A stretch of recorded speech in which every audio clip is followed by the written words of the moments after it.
IELTS 19, published by Cambridge University Press and Assessment 2024. This recording is copyright. Test 1. Now turn to Part 1. Two of our classes. OK. What would you like to know? Well, I'm new to this area, so perhaps you could tell me something about the park first, please. Of course. Altogether, the park covers 170 acres. That's 69 hectares. There are three main types of habitat: wetland, grassland and woodland. The woods are well established and varied, with an oak plantation and other areas of mixed species. Right. The wetland is quite varied too. The original farmland was dug up around 40 years ago to extract gravel. Once this work was completed, the gravel pits filled with water, forming the two large lakes. There are also several smaller ones, ponds, and a stream that flows through the park.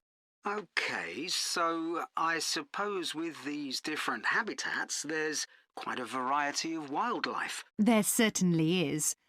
A lot of different species of birds and insects, and also animals like deer and rabbits. And I understand you organise educational visits for school parties. That's right. We can organise a wide range of activities and adapt them to suit all ages. Can you give me some examples of the activities? Well, one focus is on science, where we help children to discover and study plants, trees and insects. They also collect and analyse data about the things they see. Another focus is on geography. The park is a great environment to learn and practice reading a map and using a compass to navigate around the park. Do you do anything connected with history? Yes, we do. For instance, the children can explore how the use of the land has changed over time. Then there's leisure and tourism. That focuses on your visitors, I would imagine. Yes, mostly. The children find out about them, their requirements, the problems they may cause, and how we manage these. And another subject we cover is music.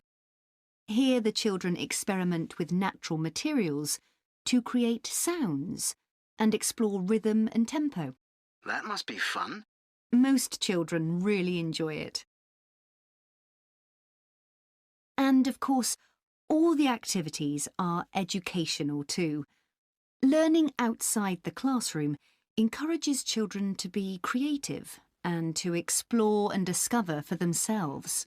I would imagine they get a sense of freedom that might not be a normal part of their lives. That's right. And very often, the children discover that they can do things they didn't know they could do, and they develop new skills. This gives them greater self-confidence. It sounds great.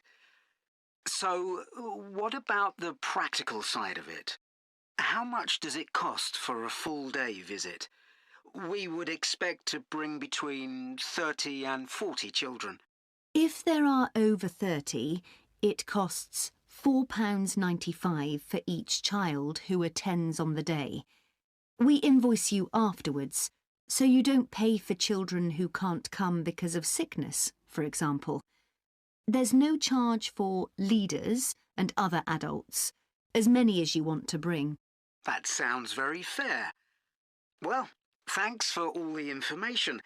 I'll need to discuss it with my colleagues, and I hope to get back to you soon to make a booking. We'll look forward to hearing from you. Goodbye. Goodbye, and thank you. Part 2. It's great to see so many members of the Twinning Association here tonight. Since the twinning link between our two towns, Stanthorpe here in England and Malat in France, was established, the relationship between the towns has gone from strength to strength. Last month, 25 members of the association from Stanthorpe spent a weekend in Malat. Our hosts had arranged a great programme. We learned how cheese is produced in the region and had the chance to taste the products. The theme park trip had to be cancelled, but we all had a great time on the final boat trip down the river. That was the real highlight. This is a special year for the association because it's 25 years since we were founded. In Malat, they're planning to mark this by building a footbridge in the municipal park. We've been discussing what to do here, and we've decided to plant a poplar tree in the museum gardens. We considered buying a garden seat to put there, but the authorities weren't happy with that idea. In terms of fundraising to support our activities, we've done very well. Our pancake evening was well attended and made record profits. And everyone enjoyed the demonstration of French cookery, which was nearly as successful. Numbers for our film show were limited because of the venue, so we're looking for somewhere bigger next year. We're looking forward to welcoming our French visitors here next week, and I know that many of you here will be hosting individuals or families. The coach from France will arrive at 5 p.m. on Friday. Don't try to do too much that first evening, as they'll be tired, so have dinner in the house or garden rather than eating out. The weather looks as if it'll be okay, so you might like to plan a barbecue. Then the next morning's market day in town, and that's always a good place to stroll round. On Saturday evening, we'll all meet up at the football club, where once again we'll have Toby Sharp and his band performing English and Scottish country songs. Toby will already be well known to many of you, as last year he organised our special quiz night and presented the prizes. Now, on Sunday, we'll be taking our visitors to Farley House. You may not all be familiar with it, so here's a map to help you. You can see the car park at the bottom of the map. There's an excellent farm shop in the grounds where our visitors can buy local produce. It's in the old stables, which is the first building you come to. They're built round a courtyard, and the shop's in the far corner on the left. There's also a small cafe on the right as you go in. I know that one or two of our visitors may not be all that mobile. The main entrance to the house has a lot of steps, so you might want to use the disabled entry. This is on the far side of the house from the car park. Children will probably be most interested in the adventure playground. That's at the northern end of the larger lake, in a bend on the path that leads to the lake. There's lots for children to do there. There are a number of lovely gardens near the house. The kitchen gardens are rectangular and surrounded by a wall. They're to the northeast of the house, quite near the smaller lake. They're still in use and have a great collection of fruit and vegetables. The Temple of the Four Winds is a bit more of a walk, but it's worth it. Take the path from the car park and go past the western sides of the stables and the house. Then, when the path forks, take the right-hand path. Go up there with the woods on your left, and the temple is right at the end. There are great views over the whole area. OK, so... Part 3. I haven't seen you for a bit, Marie. No, I've been busy with my project. You're making a vegan alternative to eggs, aren't you? Something that doesn't use animal products. Yes, I'm using chickpeas. I had two main aims when I first started looking for an alternative to eggs, but actually I found chickpeas have got more advantages. Right. But how about your project on reusing waste food? You were looking at bread, weren't you? Yes, it's been hard work, but I've enjoyed it. The basic process was quite straightforward, breaking the stale bread down to a paste, then reforming it. But you were using 3D printing, weren't you, to make the paste into biscuits? Yeah, I'd used that before, but in this project I had time to play around with different patterns for the biscuits and finding how I could add fruit and vegetables to make them a more appetizing colour, and I was really pleased with what I managed to produce. It must have been a great feeling to make something appetizing out of bits of old bread that would have been thrown away otherwise. It was. And I'm hoping that some of the restaurants in town will be interested in the biscuits. I'm going to send them some samples. I came across something on the internet yesterday that might interest you. It was a company that's developed touch-sensitive sensors for food labels. It's a special sort of label on the food package. When the label's smooth, the food is fresh. And then when you can feel bumps on the label, that means the food's gone bad. It started off as a project to help visually impaired people know whether food was fit to eat or not. Interesting. So, just solid food? No, things like milk and juice as well. But actually, I thought it might be really good for drug storage in hospitals and pharmacies. Right. And coming back to food, maybe it'd be possible to use it for other things besides freshness, like how many kilograms a joint of meat is, for example. Yes, there's all sorts of possibilities. I was reading an article about food trends predicting how eating habits might change in the next few years. Oh, things like more focus on local products. That seems so obvious, but the shops are still full of imported foods. Yes, they need to be more proactive to address that. And somehow motivate consumers to change, yes. One thing everyone's aware of is the need for a reduction in unnecessary packaging. But just about everything you buy in supermarkets is still covered in plastic. The government needs to do something about it. Absolutely. It's got to change. Do you think there'll be more interest in gluten and lactose-free food? For people with allergies or food intolerances? I don't know. Lots of people I know have been buying that type of food for years now. Yes, even if they haven't been diagnosed with an allergy. That's right. One thing I've noticed is the number of branded products related to celebrity chefs. People watch them cooking on TV and then buy things like spice mixes or frozen foods with the chef's name on. I bought something like that once, but I won't again. Yeah, I bought a ready-made spice mix for chicken, which was supposed to be used by a chef I'd seen on television, and it didn't actually taste of anything. Did the article mention ghost kitchens used to produce takeaway food? No, what are they?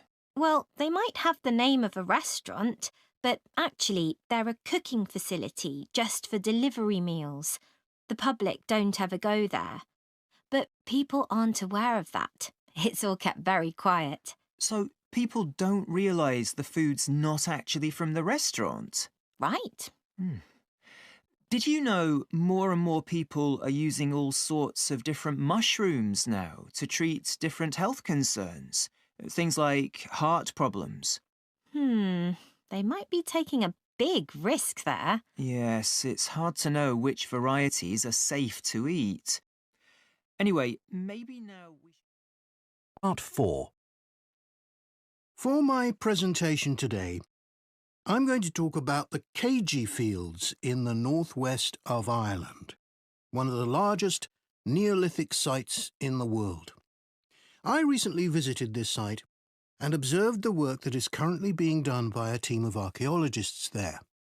The site was first discovered in the 1930s by a local teacher, Patrick Caulfield. He noticed that when local people were digging in the bog, they were constantly hitting against what seemed to be rows of stones. He realised that these must be walls, and that they must be thousands of years old for them to predate the bog which subsequently grew over them.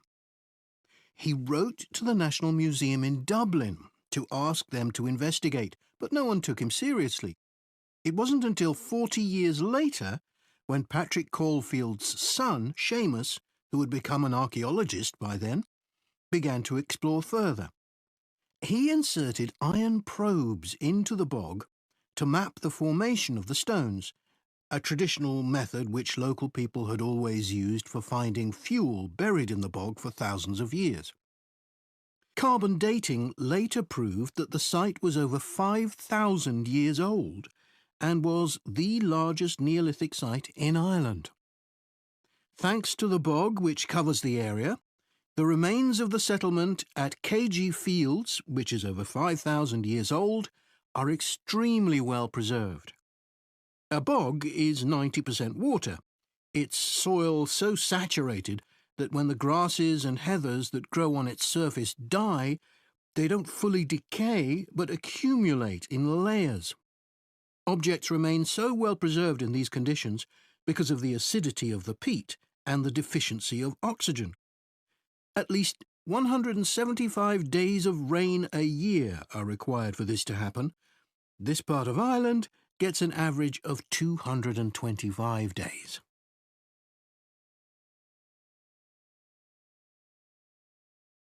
The Neolithic farmers at Ceide would have enjoyed several centuries of relative peace and stability. Neolithic farmers generally lived in larger communities than their predecessors, with a number of houses built around a community building. As they lived in permanent settlements, Neolithic farmers were able to build bigger houses. These weren't round, as people often assume, but rectangular, with a small hole in the roof that allowed smoke to escape. This is one of many innovations and indicates that the Neolithic farmers were the first people to cook indoors. Another new technology that Neolithic settlers brought to Ireland was pottery. Fragments of Neolithic pots have been found in Ceide and elsewhere in Ireland. The pots were used for many things, as well as for storing food.